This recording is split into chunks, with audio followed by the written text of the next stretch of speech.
నాకు కావాల్సింది ఏమంటే, ఎవరైతే వాక్యాన్ని వదలకుండా గట్టిగా పట్టుకుంటారో వారు ఎప్పుడు నమ్మకాన్ని పోగొట్టుకోరు. Whoever holds on to the word of God very firmly, they will never lose their faithfulness. అప్పుడు దేవుడి యొక్క స్వరాన్ని వారు గుర్తుపట్టగలుగుతారు. Then they'll be in a position to hear the voice of God. నా తలంపులు మీ తలంపులు వంటివి కావు, ఎంతో గొప్పవైనవి. You have to always remember what the Lord told. He said, my thoughts are not your thoughts, because the thoughts of God are always higher. మీ మార్గములు మా మార్గములకి అంత difference ఉంటుంది. There's a lot of difference between what the Lord thinks and what you think. నా స్వరాన్ని గుర్తుపడితే, నా తలంపులను గుర్తుపడితే, If you recognize my voice, if you recognize my thoughts, నా మార్గాల్ని గుర్తుపడితే, if you recognize my ways, మీరు గుర్తుపడితే, if at all you recognize them, నేను మీకు నమ్మకంగా ఉంటా, మీరు నాకు నమ్మకంగా ఉంటారు, నేను తప్పక నమ్మకంగా ఉంటా. I will always be faithful to you. Thereby you also would be faithful, and for sure I would remain faithful with you. ఇప్పుడు ఏమవుతుంది అంటే, మీ జీవితంలో ఎటువంటి సిట్యుయేషన్స్ అయినా రాని, ఎటువంటి సమయమైనా రాని, సమాధానంగా మీ జీవితంలో జరుగుతుంది. No matter what situations you go through, whatever difficulties you face, everything will be peaceful and acceptable.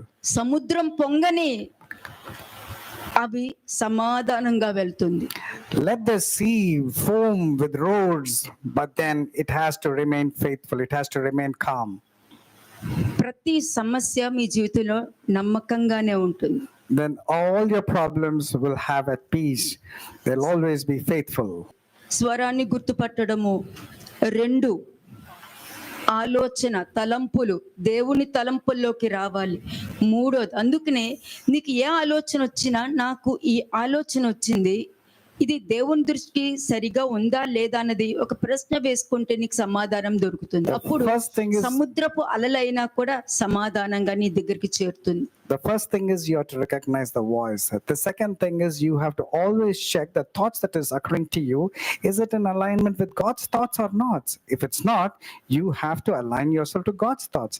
Then no matter your problems be appearing like roaring sea, it has to calm down.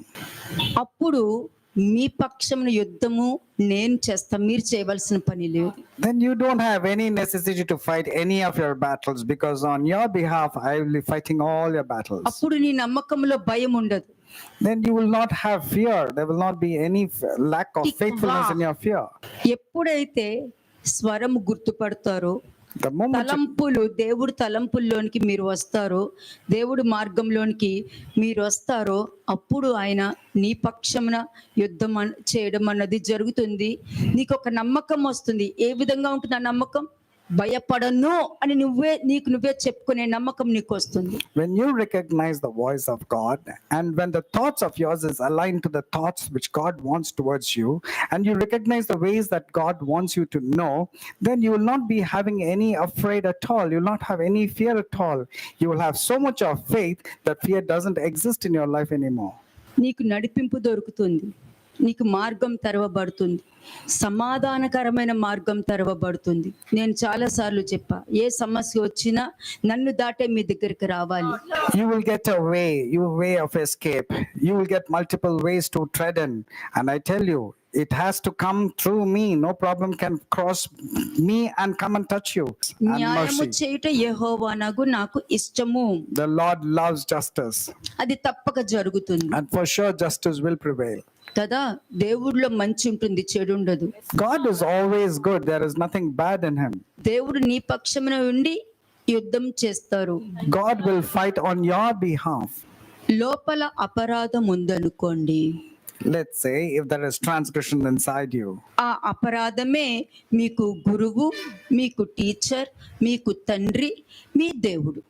and whoever has transgressions inside them, the transgression thereby becomes your master, your Lord, your God, and your Father and your teacher. అదే యాకోబు లాగా ఎటువంటి అపరాధం లేకుండా దేవుడికి ఇష్టంగా నువ్వు జీవిస్తున్నావు, దేవుడి చిత్తంతో ఉన్నావు, దేవుడి దృష్టికి అనుగుణంగా సంపూర్ణంగా నువ్వు ఉన్నావు అని అంటే దానికి అర్థం అక్కడ ఏముంటుంది? నీ లోపల నీ దేవుడు నీకు గురువుగాను, నీకు టీచర్ గాను, నీకు తండ్రి గాను, నీకు దేవుడు గాను నీ దగ్గర ఉన్నారు. And if your behavior is like Jacob, doing good, then God himself will become your teacher, your master, your Lord God, and your father. ఇప్పుడు సామ్స్ 85 1-13 వర్సెస్ చూడండి. కీర్తనలు 85వ అధ్యాయము మొదటి నుంచి చివరి వరకు. యెహోవా, నీవు నీ దేశము ఎడల కటాక్షము చూపియున్నావు. చెరకుపోయిన యాకోబు సంతతిని నీవు వెనుకకు రప్పించి ఉన్నావు. నీ ప్రజల దోషమును పరిహరించి ఉన్నావు. వారి పాపమంతయు కప్పివేసి ఉన్నావు. నీ ఉగ్రత అంతయు మానివేసి ఉన్నావు. నీ కోపాగ్ని చల్లార్చుకొని ఉన్నావు. మా రక్షణకర్తవగు దేవా, మా వైపునకు తిరుగుము. మా మీదనున్న నీ కోపము చాలించుము. ఎల్లకాలము మా మీద కోపించదవా? తరతరములు నీ కోపము సాగించదవా? నీ ప్రజలు నీ యందు సంతోషించినట్లు నీవు మరలా మమ్మను బ్రతికింపవా? యెహోవా, నీ కృప మాకు కనపరచుము. నీ రక్షణ మాకు దయచేయము. దేవుడువైన యెహోవా సెలవిచ్చు మాటను నేను చెవిని పెట్టెదను. ఆయన తన ప్రజలతోను తన భక్తులతోను శుభవచనము సెలవిచ్చును. వారు మరలా బుద్ధిహీనులు కాకుందురు గాక. మన దేశములో మహిమ నివసించున్నట్లు ఆయన రక్షణ ఆయనకు భయపడు వారికి సమీపముగానున్నది. కృపా సత్యములు కలుసుకొననివి, నీతి సమాధానములు ఒకదానికొకటి ముద్దు పెట్టుకొననివి. భూమిలో నుండి సత్యము మొలుచును, ఆకాశములో నుండి నీతి పారుజూచును. యెహోవా ఉత్తమమైన దాన్ని అనుగ్రహించును. మన భూమి దాని ఫలమునిచ్చును. నీతి ఆయనకు ముందు నడుచును, ఆయన అడుగు జాడలలో అది నడుచును. అంటే నువ్వు నీతి న్యాయములను బట్టి నువ్వు ఉన్నప్పుడు నువ్వు ఒకప్పుడు చేసిన పాపాలు కూడా అది కప్పివేయడం జరుగుతుంది. అది ఎప్పటికీ బయటికి రాదు. When you have righteousness and truth and mercy, then your sins of the past also will be subdued. It will not be remembered anymore. మీరు ఎప్పుడైతే దేవుడి మాటకి కట్టుబడి మీరు ఉంటారో, అక్కడ వాక్యం ఉంది కదా, When you abide, 85 verse 8 చూడండి. when you abide by the words which Lord tells you, let's see verse 8. దేవుడైన యెహోవా సెలవిచ్చు మాటను నేను చెవిన పెట్టెదను. ఆయన తన ప్రజలతోను తన భక్తులతోను శుభవచనము సెలవిచ్చును. వారు మరలా బుద్ధిహీనులు కాకుందురుగాక. అంతే. Amen. ఒక్కసారి దేవుడి స్వరాన్ని ఒకరు గుర్తుపట్టారు అని అంటే, గుర్తుపడితే వాళ్ళు ఇక మీదట బుద్ధిహీనులు అవ్వరు. తప్పక వారు మరలా నిలబడగలుగుతారు. వారిని ఆశీర్వదించే ఏ స్థాయి నుండి వాళ్ళు పడిపోయారో మరలా అదే స్థాయిలో వాళ్ళని కూర్చోపెట్టడం అనేది When a జరుగుతుంది. person recognizes the voice of God and abides by the word of God, he can never return back to its folly. And whatever situation he goes through, God will establish him and restore him to the same good position. మీరు దావీదుని చూసినప్పుడు దవ్వోదు ప్రతి దానికి కూడా నా దేవుడు చూడననేవాడు. David always used to say only one thing: let my God see me, let my God consider me. కదా, నా దేవుడు చూడని అని అన్నవాడు. Let God see what I'm going through. That's what he used to say. అందుకనే నా దేవుడు చూడని అనడము, తనకి కష్టంలో వచ్చి పరిగెడుతున్నప్పుడు కూడా నా దేవుడు చిత్తం లేకుండా ఇది ఉండదు అనడము, ఒకరు శపిస్తున్నా కూడా నా దేవుడు చిత్తం లేనిదే ఇతను నన్ను అనలేడు అనడము, ఇవన్నీ దావీదు జీవితంలో ఉంది కాబట్టే దావీదు ఎప్పుడు కూడా చెదిరిపోయిన గొర్రెల్లో లేడు. David always, when he was pursued by the enemies, he always used to keep God in his friend and said, without God's permission, this wouldn't be taking place. Let God see what's happening to me. Even when somebody was cursing David, he used to say the same thing: without God's permission, this man cannot curse me. David always was there in the found sheep. He was never a lost sheep at all. అంతే. దేవుడు ఎవరిని శపించరు. God can never curse anybody. ఎవరి క్రియల ఫలము వాళ్ళు తెచ్చుకుంటారు. But people bring it upon themselves, a curse, and then a statement is made. దేవుని తిన్నని మార్గములు చెరగొడుతున్నప్పుడు అపోస్తలుడు పౌలు ఏమన్నాడు? కొన్ని దినములు నీకు కళ్ళు కనపడకుందువుగాక అని అన్నాడు. When Apostle Paul told to a person, when a person was making the straight paths crooked, he said, let the eyes be closed for a few days. కొంతమందితో ఏమన్నారు? To some people, what was spoken? ఇతన్ని సాతానికి అప్పగిస్తాను అని అన్నాడు. He'll hand him over to Satan, it was told to them. ఎందుకన్నాడు ఆ మాటని? Why did he say కదా, those things? ఒక్కొక్కరి క్రియల ఫలము వాళ్ళు తెచ్చుకుందే. దేవుడి దగ్గర నుంచి నువ్వు ఆశీర్వాదాలు తెచ్చుకోవడానికి చూడాలి గాని ఆయన దగ్గర నుండి నీ క్రియల ఫలము తెచ్చుకోవాలని ఎప్పుడు చూడకూడదు. You should always be determined to get the blessings of the Lord. You should not get the reward of your evil work and its reward.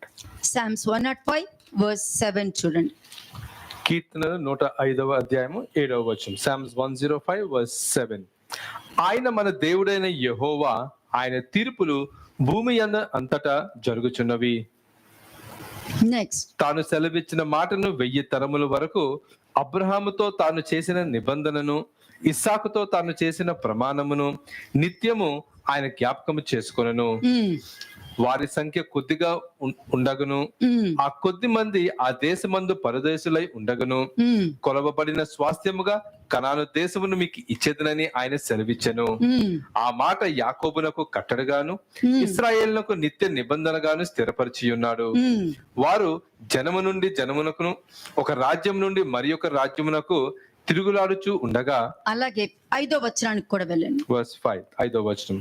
ఆయన దాసుడైన అబ్రహాము వంశస్థులారా, ఆయన ఏర్పరచుకొనిన యాకోబు సంతతి వారులారా, ఆయన చేసిన ఆశ్చర్య కార్యములను జ్ఞాపకం చేసుకొనుడి. అంతే, దేవుడు నీ జీవితంలో చేసిన కార్యాలు నీకు జ్ఞాపకం ఉందనుకో, అది ఎటువంటి సిచ్యుయేషన్ అయినా కూడా దాన్ని మరలా మార్చి సమాధానంగా చేసే శక్తి దేవుడికి ఉందని నెబుకద్నెజర్ రాజు చెప్పాడు. Amen.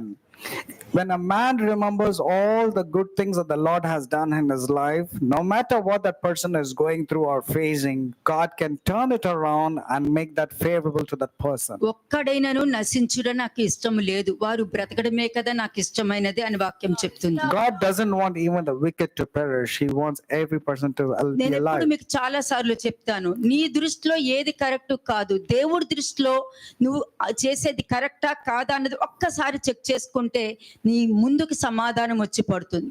It's not what is right in your sight. You need to evaluate yourself and check whether it is right in the sight of God or not. Then everything will come and fall in its place. నిన్ను చూసినప్పుడు దేవుడికి అబ్రహాము, ఇస్సాకు, యాకోబుతో చేసిన నిబంధనను జ్ఞాపకం చేసుకోవాలి. When God sees you, he should remember the covenant that he had made with Abraham, Jacob and Isaac. అలాగే 6th verse కూడా చూడండి. 6వ వచనం. ఆయన చేసిన సూచక క్రియలను, ఆయన నోటి తీర్పులను జ్ఞాపకం చేసుకొనుడి. ఆయన చేసిన కార్యాలు గుర్తు పెట్టుకోవాలి. దాని మీద నిలబడకపోతే ఆయన తీర్పులు ఎలా ఉంటాయి అన్నది అది కూడా నువ్వు జ్ఞాపకం తెచ్చుకుంటే ఈ భూమి మీద నువ్వు అన్నది నువ్వు గుర్తుండదు. You will always have to remember not only his great things, but you should also remember what all things that took place which is not favorable. కదా, And then you will be establishing yourself. నువ్వు ఈ భూమి మీద పరదేశిలాగా నువ్వు జీవించాలి. You have to live like a sojourner or a stranger in this world. బయట మనుషుల్లాగా ఆలోచించకూడదు. You should not think like a person who thinks నువ్వు outside. ఆలోచించేది ప్రతిదీ వాక్యంతో ఉండాలి. వాక్యం నీ ముందు పెట్టుకుని మాట్లాడాలి. You should always keep the word of God before you and conduct yourself according to the word of God. అప్పుడే దేవుడు నీ ద్వారా మాట్లాడుతున్న మాటలు సమాధానంగా వెళ్తూ ఉంటుంది. Then the words spoken by God towards you will always be associated with peace. కదా, ఈ విధమైన జీవితం నువ్వు జీవిస్తున్నావు అని అంటే ఎలా ఉంటావు, అప్పుడు దేవుడు నీ పక్షంగా ఎలా నుంచుంటారో అనేది 13th verse నుంచి చూడండి. And then you will know how God will stand on your behalf, stand by your side. You will see from verse 13. 13వ వచనం.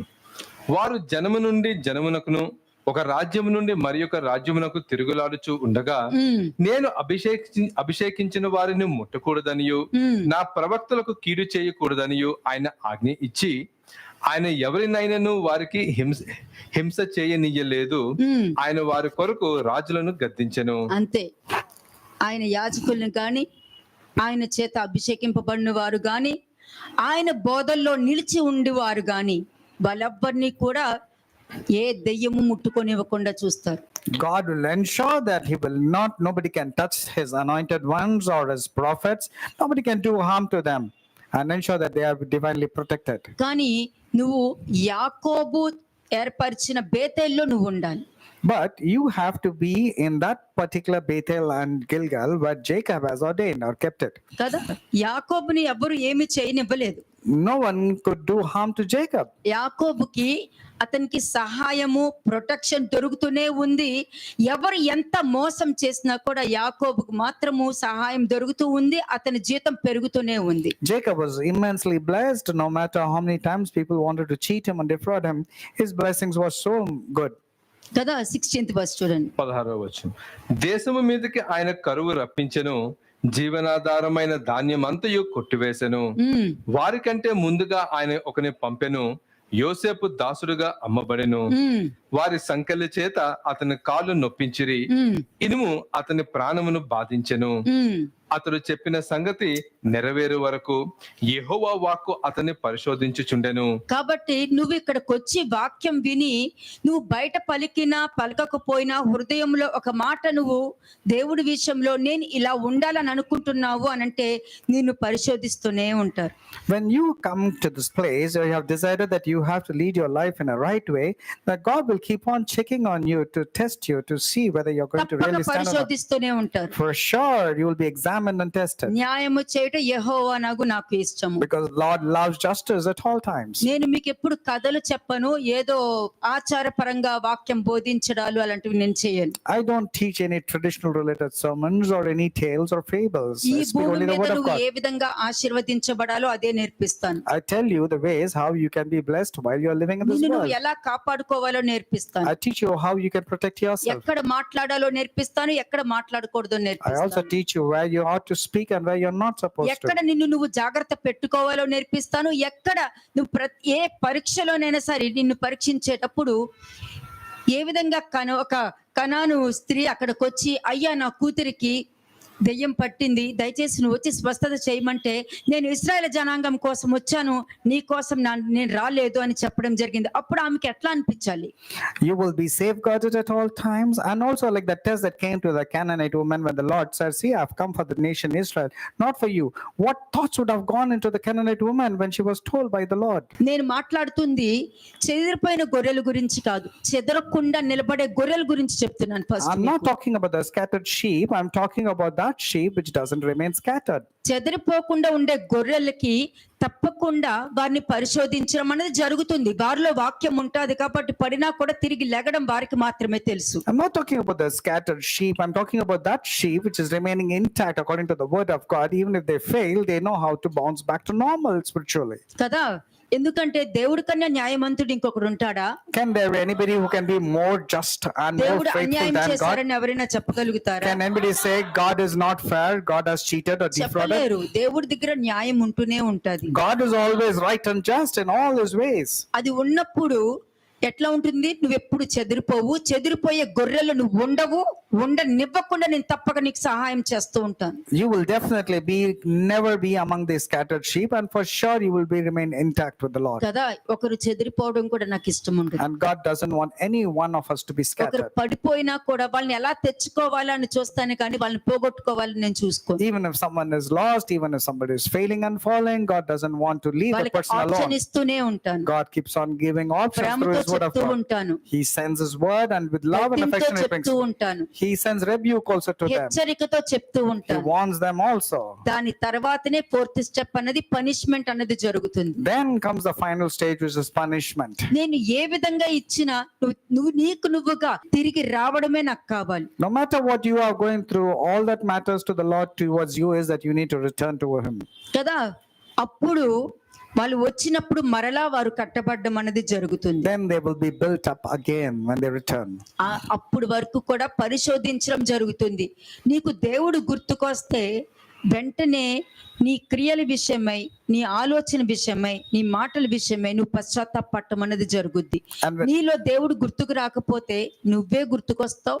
నీలో ఉన్న అపరాధమే గుర్తుంటుంది. నీ అపరాధంలో నీకు దేవుడిగా నేను నడిపిస్తూ ఉంటాయి. When you return, you will always remember all the wrong things that you have done and grieved God.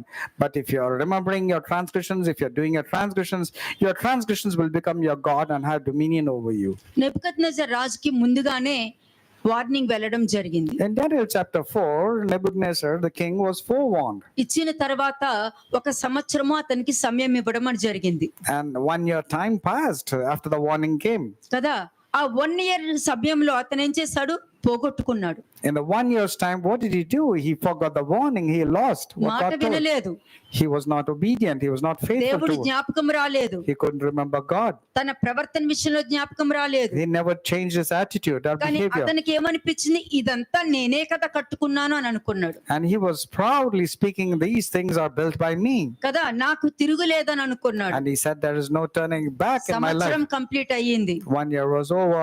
ఒక వార్నింగ్ ఇచ్చినప్పుడు దాన్ని వెంటనే నువ్వు రిసీవ్ చేసుకుంటే 7 సంవత్సరాలు నీకు కాపుదల దొరుకుతుంది. అదే వార్నింగ్ నీకు వచ్చినప్పుడు దాన్ని నెగ్లెక్ట్ చేస్తే 7 సంవత్సరాలు శ్రమలు దొరుకుతుంది. Remember this for sure. If you are being forewarned or chastened or corrected, if you take it seriously, 7 years you will be divinely protected. But if you are casual, negligent, and you say, what's a big deal in me in this, and you forget it, 7 years you need to undergo punishment and turmoil in your life. కానీ నాకు మాత్రము ఒక్కరు కూడా punishment అనుభవించడం నాకు ఇష్టం లేదు But God doesn't want any one of us to be punished. కదా. ఒక మనిషి మోసపోయాడు అని అంటే నువ్వు దేవుణ్ణి మోసం చేస్తేనే మోసపోతాయి. అకార్డింగ్ టు జెర్మియా 4:10 లో ఉంటుంది According to Jeremiah 4:10, if a man is cheated, it's because he was cheating God constantly. కదా. అదైనా జరుగుతుంది, లేదనుకో వాళ్ళే మోసపోవడం అన్నది జరుగుతుంది. Or that person would have been cheated by himself. అంటే దేవుడి చిత్తంతో చేస్తాను, దేవుడి ఇష్టంగానే ఉంటాను అని చెప్పుకుంటూ మిమ్మల్ని మీరే మోసం చేసుకున్నారు కదా. నీ జెర్మియా 42 లాస్ట్ వర్స్ లో ఉంటుంది Jeremiah 42, the last verse says, you have cheated yourself by doing things on your own. కదా. ఇవన్నీ మీకు వస్తూ ఉన్నప్పుడు అది ఎప్పుడు జ్ఞాపకం ఉండాలి. And when you come across these kind of situations, you should remember all this. ఎందుకంటే దేవుడికి అన్యాయం అంటే ఇష్టం ఉండదు, అబద్ధం అంటే ఇష్టం ఉండదు, వేషధారణ అంటే ఇష్టం ఉండదు. ఈ What did పండు that తిన్న hear? దినమున నువ్వు మరణిస్తావు అని మాత్రమే నేను చెప్పాను God told only one thing, the day you eat of this fruit, you will die. కదా. ఎప్పుడైతే నువ్వు చావనే చావువు అన్న ఆ అపరాధం యొక్క మాట నువ్వు నమ్మావో నువ్వే దేవుడి మాటను కలిపేస్తుంటావు. ఎలాగా, ఈ పండు ముట్టొద్దన్నారు అని అవ్వ యాడ్ చేసేసింది. When you start behaving or having fellowship with the devil, Eve added to the word telling the day you touch, you will die. So she manipulated to the word of God. కదా. ఎప్పుడైతే add చేసేసిన తర్వాత వాళ్ళకి అవకాశం ఇచ్చాను, మారు మనసు తప్పకుండా పొందుకోకుండా పోతారా అని వారికి అవకాశం ఇచ్చాను. After they had failed the word of God, chances were given to them that they will repent and turn. ఆ అవకాశం ఇచ్చిన తర్వాత కూడా నువ్విచ్చిన స్త్రీయే అన్నారు, నేను కాదు ఆ సర్పమే అని చెప్పి ఇంకొకరి మీద బ్లేమ్ వేయడం అనేది జరిగింది. Instead of accepting their mistakes and their shortcomings, they were quick in blaming, like Eve was blamed by Adam, and Eve was also blaming serpent for her downfall. అంటే నేను ఇంతగా మీతో ఒక తండ్రి లాగా, ఒక మంచి ఫ్రెండ్ లాగా రిలేషన్షిప్ తో ఉన్నా కూడా మీకు ఆ సర్పమే నచ్చిందా అని అడుగుతున్నాను నేను. The Lord is asking you, I have been like a father to you, so loving towards you, so you like the serpent to be your father? కదా.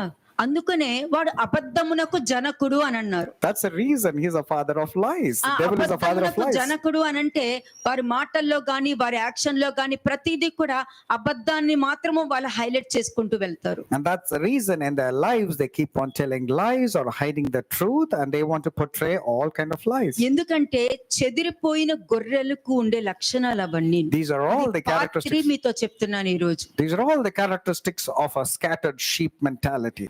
షలోమ్ అలైకుం.